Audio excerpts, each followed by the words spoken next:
Ghosting the machine. Stop calling human agent relations parasocial. It's an interesting topic, and I think I want to talk about this article because I mainly don't agree with a lot of things, and I think some of the takes that Jamie Banks, the author of this article, brings up are a little bit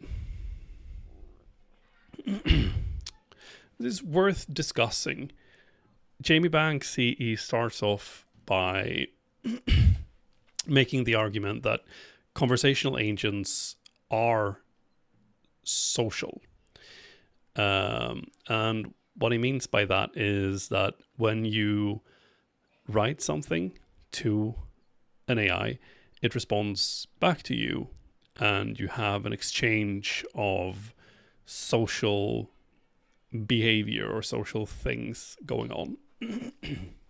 So they respond to you, and you can shape the conversation, and it talks back to you.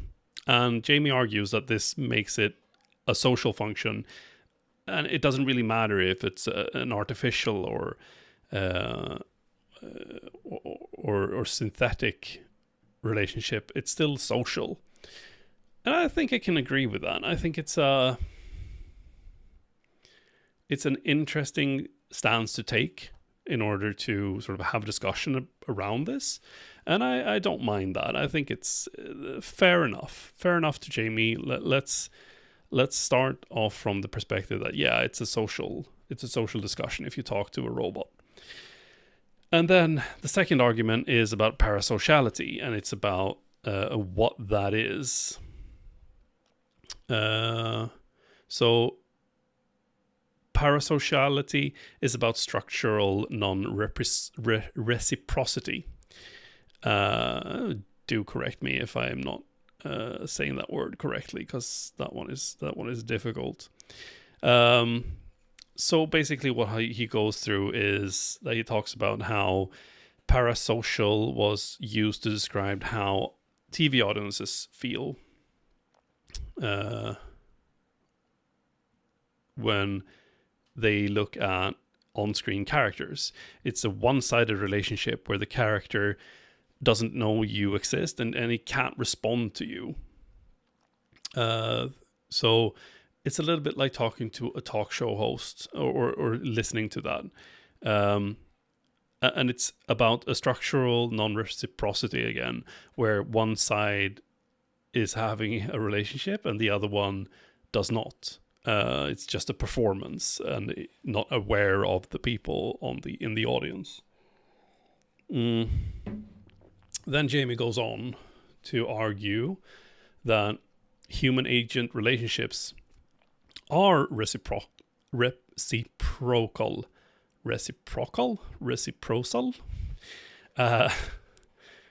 and he says that, as he says, on the face, applying the term parasocial may seem reasonable on the grounds that AI merely simulate reciprocity towards an illusion of closeness. And those that apply the term might argue that it's not genuinely reciprocal because it's not a human, it's not intentional. And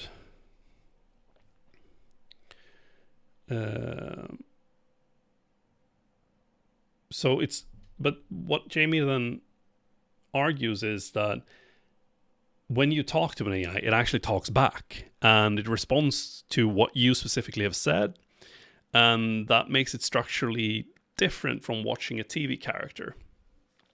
And then so he says that both sides are communicating, and he argues that that is real and that the discussion can develop over time. And this is the first part where I'm having a very, very hard time agreeing with Jamie, because this evolution over time for me only works in the very short term. There is no understanding at all. So can you be social without having some understanding of who you are interacting with? I don't think so, but even then, because of the context window of these LLMs, you're not gonna have this change. This it doesn't stick if you have a discussion and then you move outside of what the context window can sort of tackle. You are essentially lost, and you can't. Yeah, you can't take it any further than that, because it just doesn't have the context anymore. So I think that is sort of, that argument doesn't really hold. Then we go to number 4, which is counter arguments. And he just basically wants to check off that he's been able to tackle the counter arguments to his arguments. And one argument that he says is that people would bring up when he talks about these relationships not being parasocial. The first one is that human-agent relationships are asymmetric. Well, Jamie then says that doesn't really matter, because a child-parent relationship, or if you're talking to your principal or a teacher, these are also non-symmetric relationships. But I don't see how this fits into the argumentation of what Jamie is trying to achieve, because no one, I think, argues that you have to have a symmetric relationship with someone in order to be social. I don't see that. I mean, if I go and I call up the tax agency, I'm more or less bound to do whatever they say I should do, but I can still have a social conversation with someone working there. So I don't really see how this fits into his argument, but sure, why not? I guess I agree then, because it doesn't matter. The other argument that he brings up that people would have against what he says is that parasociality is about fiction. And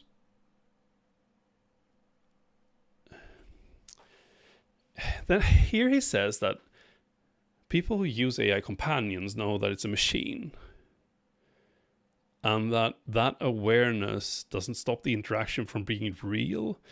And this is where I believe Jamie is sort of on very thin ice. This is very scary to me. I don't like this at all. First of all, I don't think people truly understand what the machine is. An AI that responds to you and it feels like it understands you and that it has feelings towards you and it tells you that it likes you.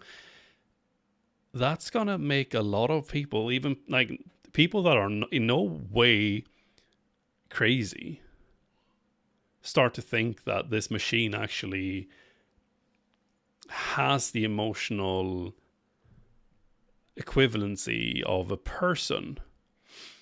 So I don't think the awareness is always there. I think the awareness is many times missing. And if we extrapolate this to children using these systems, who they have no idea of understanding because they don't have the mental references and the understanding of the history or the technology around this. I think we're getting into some really dangerous territory if you have this argument that it's okay, and it's okay because it's people understand that it's not real, but it is real.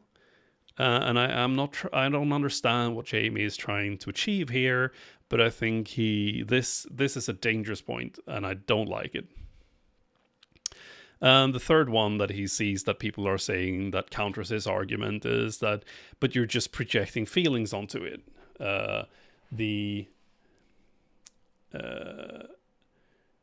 And he says these are bidirectionally parasocial relations. I had to read this one many, many times before I could understand it. Basically, what he's saying is that people say that you're just projecting feelings onto it. And that we project in our lives, project feelings and emotions and understanding onto dogs, cars, plants all the time, and we don't call those relationships parasocial. And I'm unsure how that has any bearing on this at all, because the dog actually does understand that you are there, and you can argue. I don't think I don't think that's the same thing. Cars, yes. I mean, if you project feelings onto a car, that's definitely, but the car doesn't trick you into believing that they have emotions back. And it comes back to this awareness. I mean, most people that talk to their car and project feelings onto the car, they understand that it's a car because the car doesn't respond back to you. And yeah, we don't call those relationships parasocial because a relationship with a car isn't a social relationship. A dog is. So I feel like Jamie is mixing things here, and I get very frustrated by this because I think he's onto some really dangerous, really dangerous ways of looking at this. But then he goes on to talk about why the wrong word causes real problems. And the first one is that it creates bad science, basically. That it's better to have more precise words, so that when you're doing science on this, you're actually looking at the correct thing. And I can see that. I can see why that is important, but I think most of the things that Jamie has brought up until this point has been a little bit sort of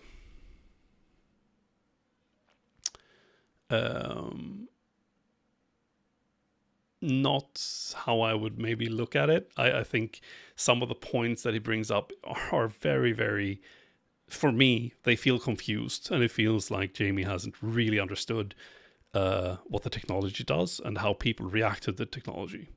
But he goes on to say that we should stop calling human agent interactions parasocial.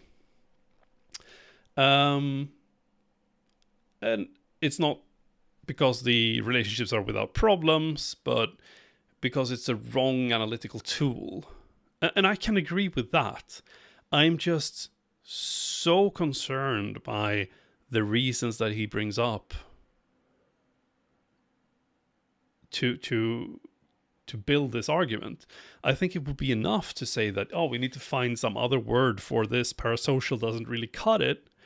But instead, he going off on this tangent, saying that people understand that it's just not a real thing. I don't know. I don't like that, but I think it's an interesting paper. It's a preprint paper, and I would like to I would like to say that this discussion is really, really important. We should talk about these things much more than we do. I think we're going to see just an onslaught of digital girlfriends, people that are actually using these as a substitute for friendship. And I think that is really scary. So we need to have language to tackle that. And in that regard, I think Jamie is absolutely on point. For sure. It's not a bad take that we should think about that.